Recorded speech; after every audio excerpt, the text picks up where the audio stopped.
안녕하세요. 저는 카카오에서 프론트엔드 개발자로 일하고 있는 김선호라고 합니다.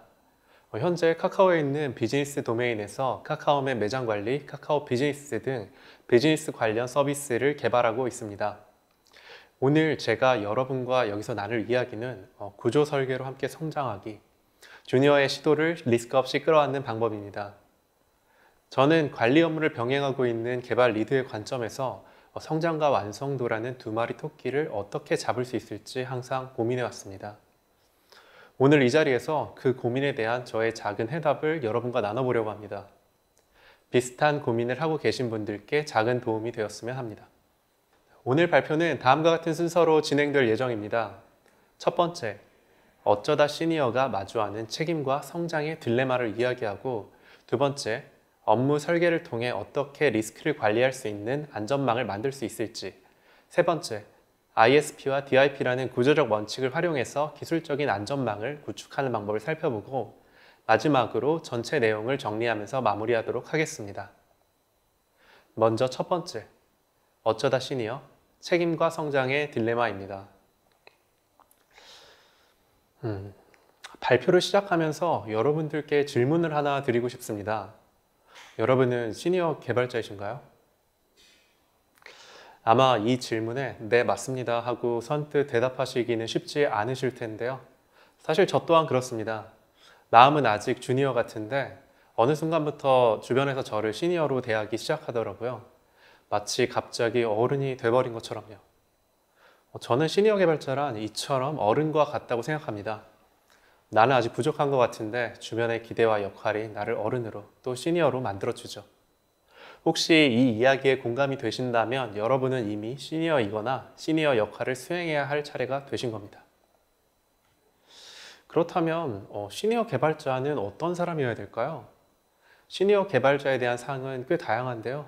누군가는 개발 능력이 뛰어나야 한다 라고 말할 수도 있고요. 또 누군가는 문제 상황을 잘 해결해 줄 수 있어야 한다 라고 또 얘기할지도 모릅니다. 혹은 또 누군가는 많은 사람들을 데리고 더 많은 일을 할 수 있는 사람이 돼야 된다거나, 혹은 리더십 및 커뮤니케이션이 뛰어나야 된다고 얘기할 수도 있겠네요.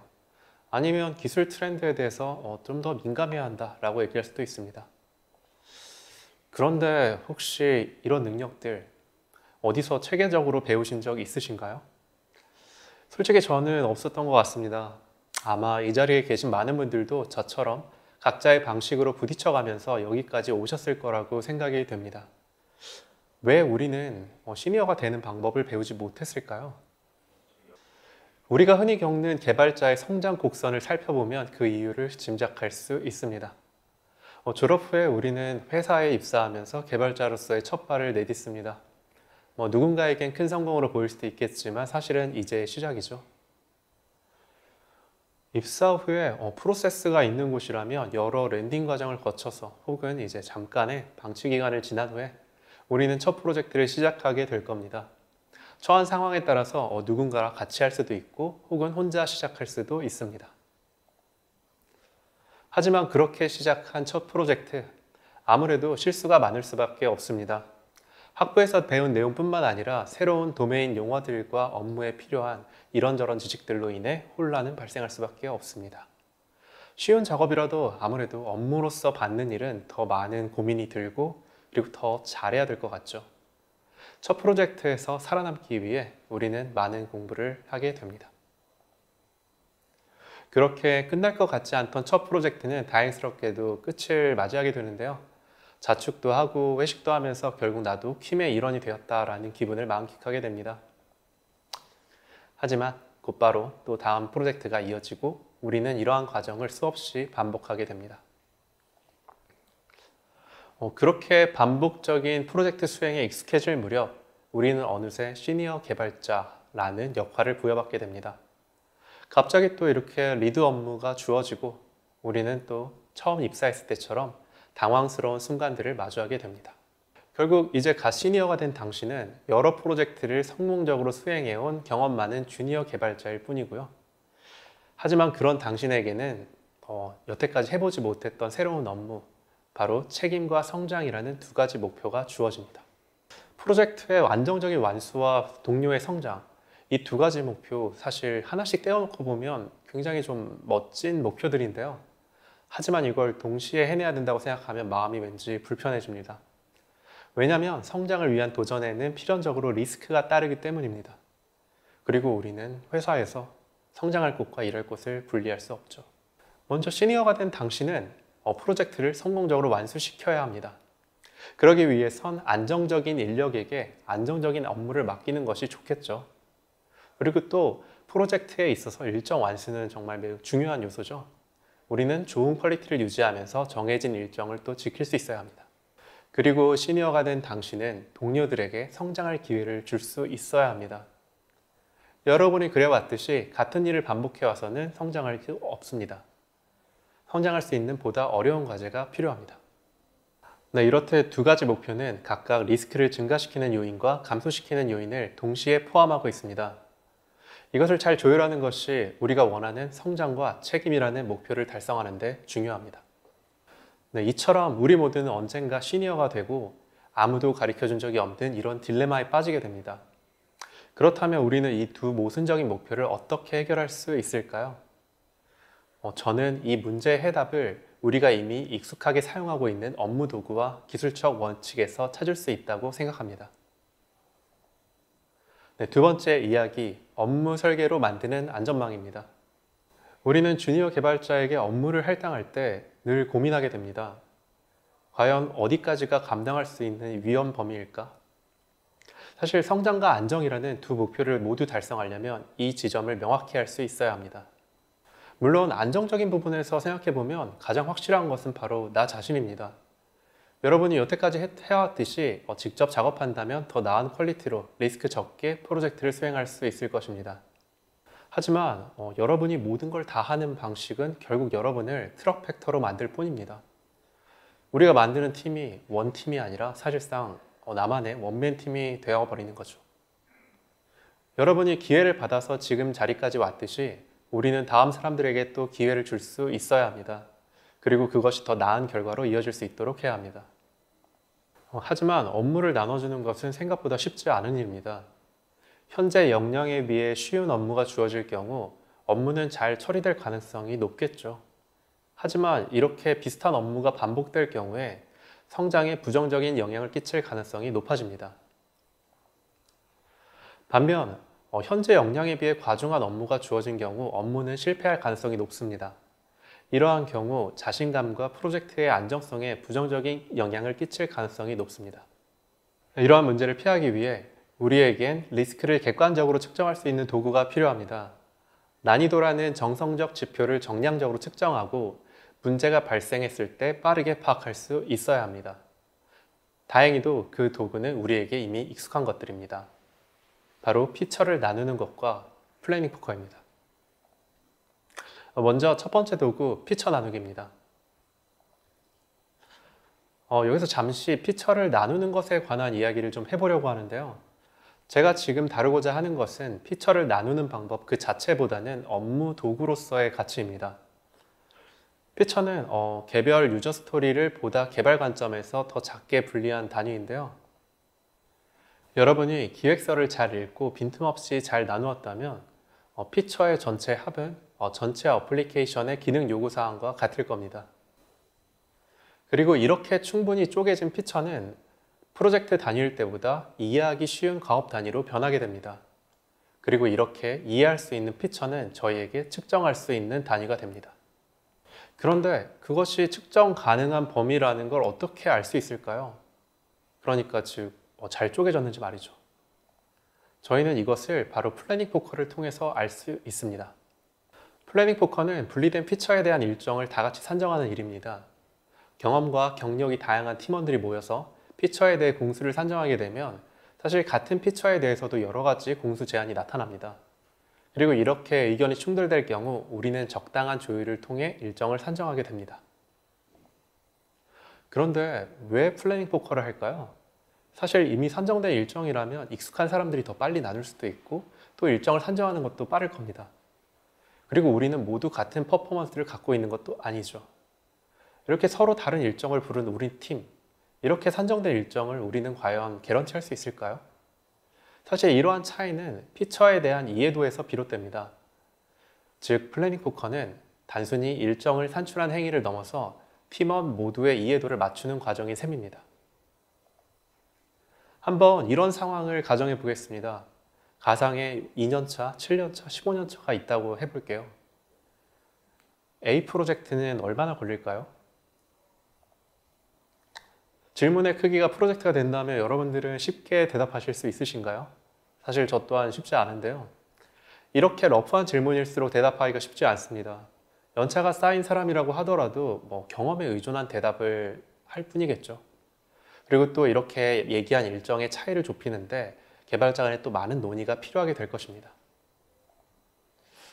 그럼 이번에는 피처를 기준으로 한번 질문을 해볼까요?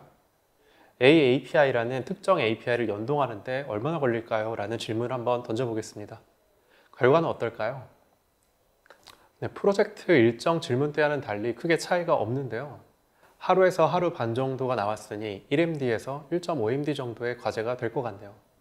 네, 언뜻 보면 50% 정도 차이 나는 것처럼 보일 수 있지만 프로젝트 때와는 달리 왜 이런 일정이 나왔는지를 얘기를 나누다 보면 우리는 금방 합리적인 일정을 찾을 수 있습니다. 과연 왜 이런 차이가 발생할까요?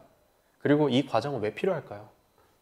주니어와 시니어의 가장 큰 차이 중 하나가 바로 일을 잘게 쪼개서 바라보는 능력이기 때문입니다. 놀랍게도 일을 충분히 잘게 나누면 어려운 업무일지라도 그 작은 업무 하나의 난이도는 주니어든 시니어든 비슷하게 예측할 수 있게 됩니다. 즉, 우리 모두가 이해하고 산정할 수 있는 크기가 되는 거죠. 그렇기에 다 같이 산정할 수 있는 피처는 동시에 산정에 참여한 모두에게 할당할 수 있는 피처가 될 수 있습니다. 그럼 이렇게 나눠진 피처들은 어떻게 활용할 수 있을까요? 어떻게 활용해야 안전하게 프로젝트를 진행할 수 있을까요? 합리적인 단위에서 모두의 합의하에 피처가 산정이 되었다면 업무 단위가 클수록 난이도가 높은 이슈일 가능성이 높습니다.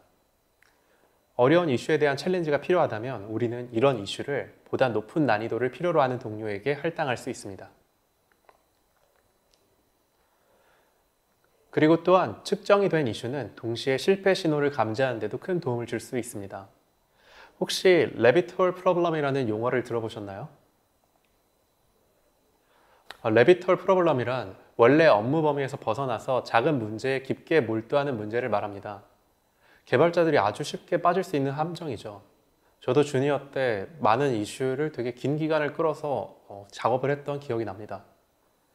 많은 개발자들은 보다 완벽한 시간을 찾는 데 시간을 쓰는 것을 아까워하지 않죠. 하지만 프로젝트에서 이런 신호는 위험 신호일 수 있습니다. 이럴 때 가치 일정한 산정은 이런 신호를 체크하는 데 있어서 도움을 줄 수 있습니다. 왜냐하면 일의 산정은 일의 난이도뿐만 아니라 그 처리 수준까지도 그 안에 내포할 수 있기 때문입니다. 네, 정리하자면 리스크 측정에 실패한 업무 할당은 모두에게 부담이 되는 업무를 야기할 수 있습니다. 익숙한 업무 도구인 피처 나누기와 플래닝 포커를 우리는 리스크 측정의 도구로 사용할 수 있겠죠. 그리고 잘 나눠진 피처는 이슈의 크기만으로도 난이도를 판단할 수 있게 합니다. 그리고 우리는 그 이슈의 크기를 통해 위험 신호를 감지할 수 있을 겁니다. 네, 다음 이야기는 구조적 원칙으로 만드는 안전망, ISP와 DIP입니다. 앞선 챕터에서 우리는 업무적으로 과제의 위험성을 측정하는 방법을 다뤘습니다. 동료들에게 감당 가능할 것 같은 이슈를 할당해 주었고 측정된 일정을 통해 위험 신호도 감지했습니다. 그러니 이제 동료에게 신뢰만 보내주면 이슈는 성공적으로 끝날 것 같은데요. 과연 그럴까요? 네, 실제로 그렇지는 않겠죠.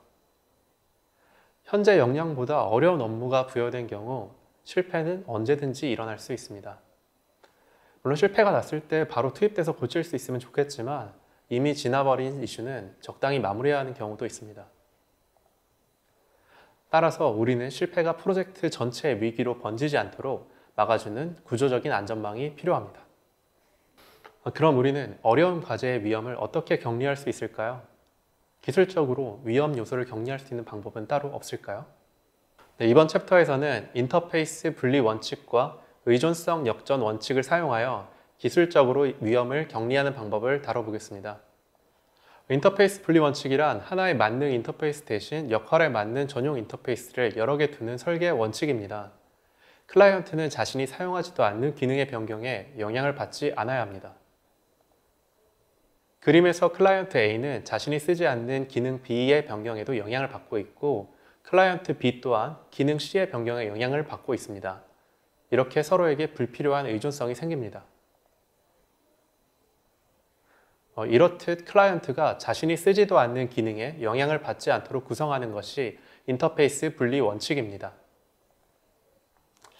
현실의 예시로는 쓰지도 않는 기능이 잔뜩 포함되어 있는 만능 리모컨이 될 수 있겠네요. 근데 그림과 같이 현실에서의 ISP를 지키지 못한 케이스는 어리석게 보입니다. 그런데 개발에서는 어떨까요? 개발에서 그런 경우는 생각보다 자주 볼 수 있습니다. 네, 요구사항은 끊임없이 변화하고 미래는 불확실합니다. 나중에 이런 기능이 추가될지 몰라 하는 예측이 이제 설계에 마구 개입하기 시작하죠. 그렇게 마구 추가하다 보면 모든 값을 가진 거대한 인터페이스가 생겨나게 됩니다.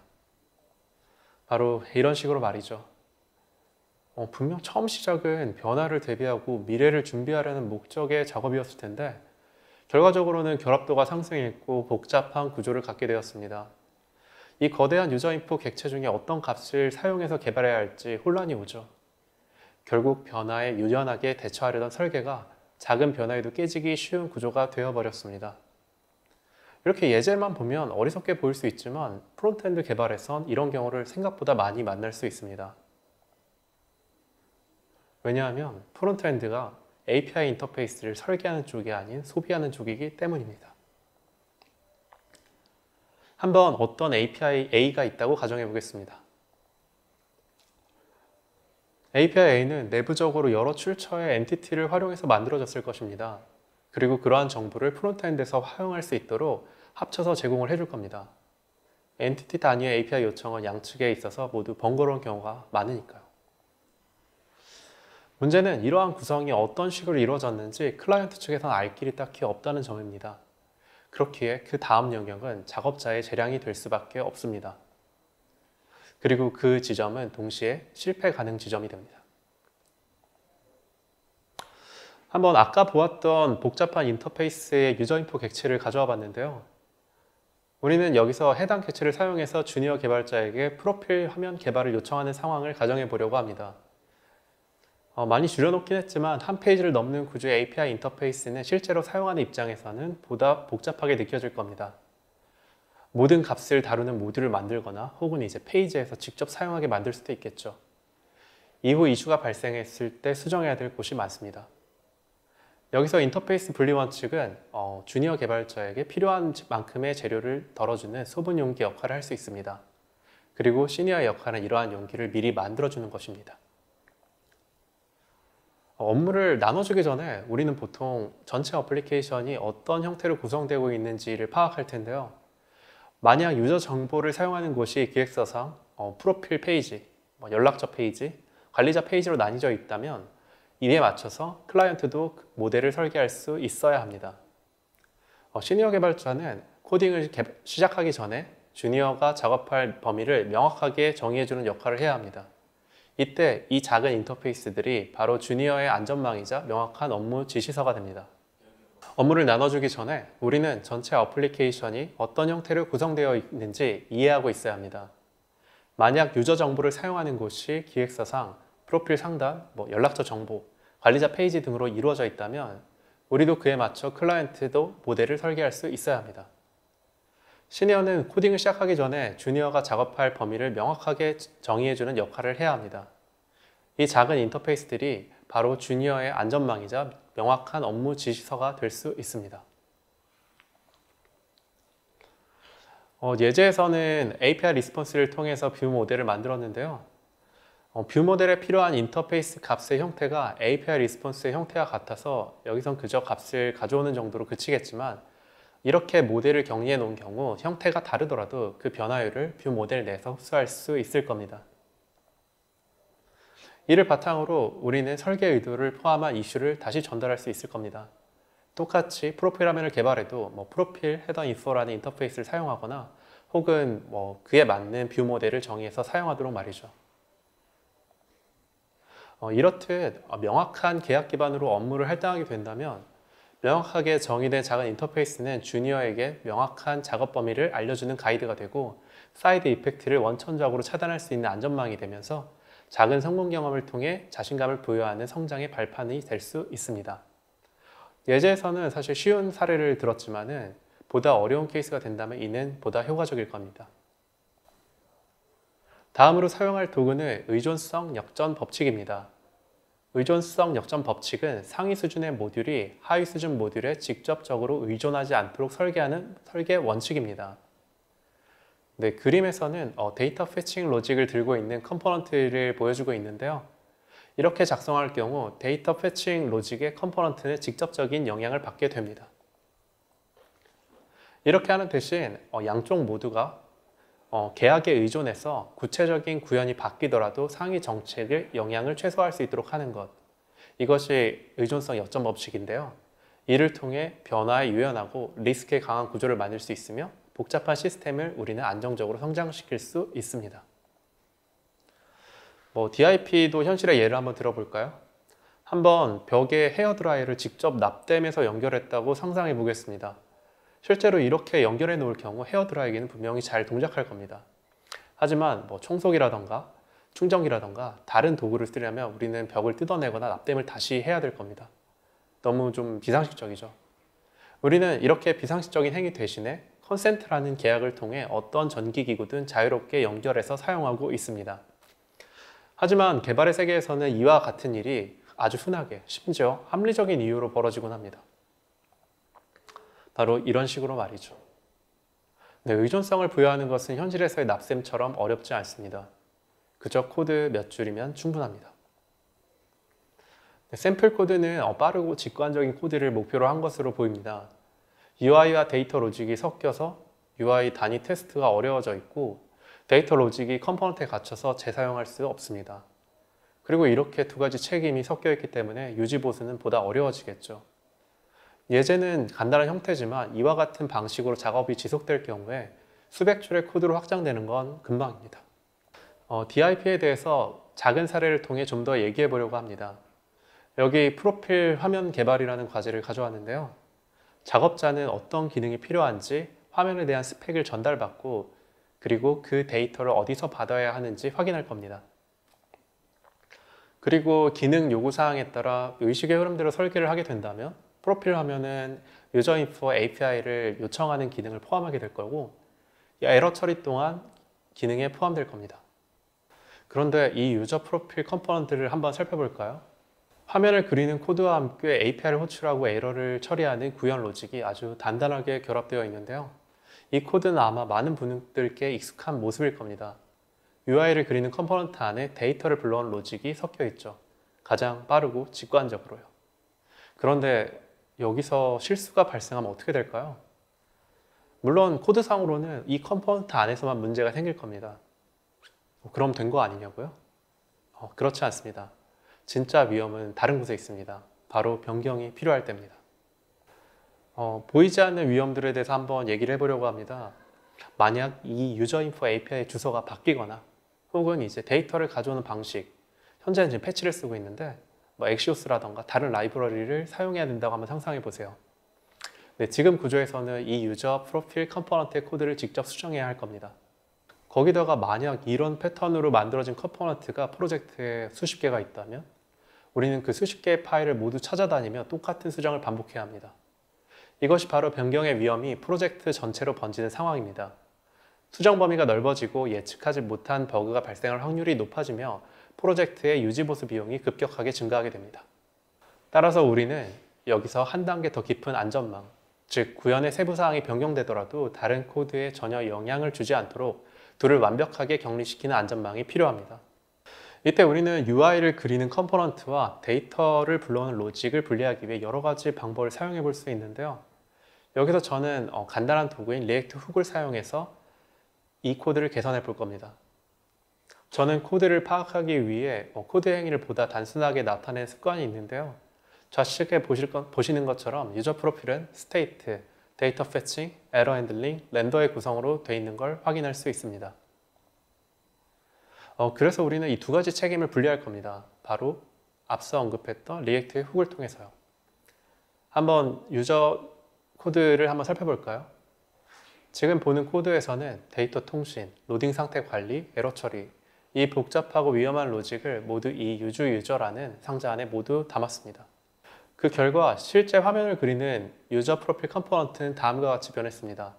이 컴포넌트는 이제 데이터가 어떻게 오는지 전혀 알 필요도 신경 쓸 필요도 없습니다. 그저 유저라는 잘 만들어진 도구를 가져다 쓰면서 무엇을 화면에 그릴지에만 완벽하게 집중하면 됩니다.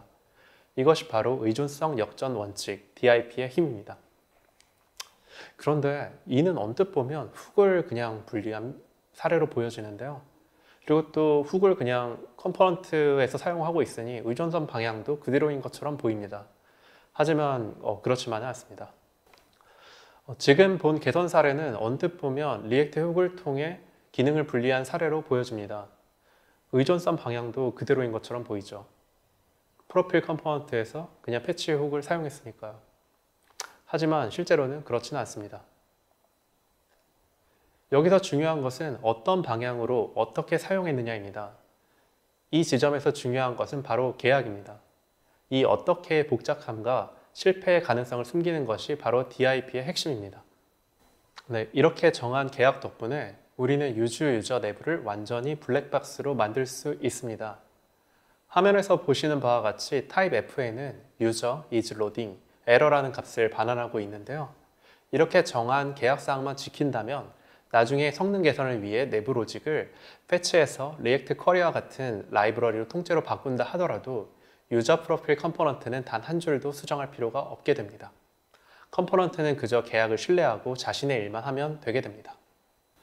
이렇게 작업이 된 케이스에서는 컴포넌트가 여러 책임을 갖지 않고 컴포넌트 자체의 목적에 충실하게 구현할 수 있습니다. 이렇게 구현의 위험을 격리했을 때 우리는 세 가지 강력한 효과를 얻게 됩니다. 먼저 실패를 고립시킬 수 있습니다. 데이터 로직에 문제가 생겨도 그 영향은 훅 내부로 국한됩니다.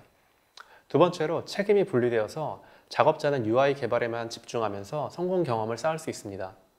마지막으로 UI와 로직을 각각 독립적으로 테스트할 수 있어서 코드의 안정성이 비약적으로 높아집니다. 이것이 바로 시니어가 주니어에게 제공할 수 있는 견고한 구조적 안전망입니다.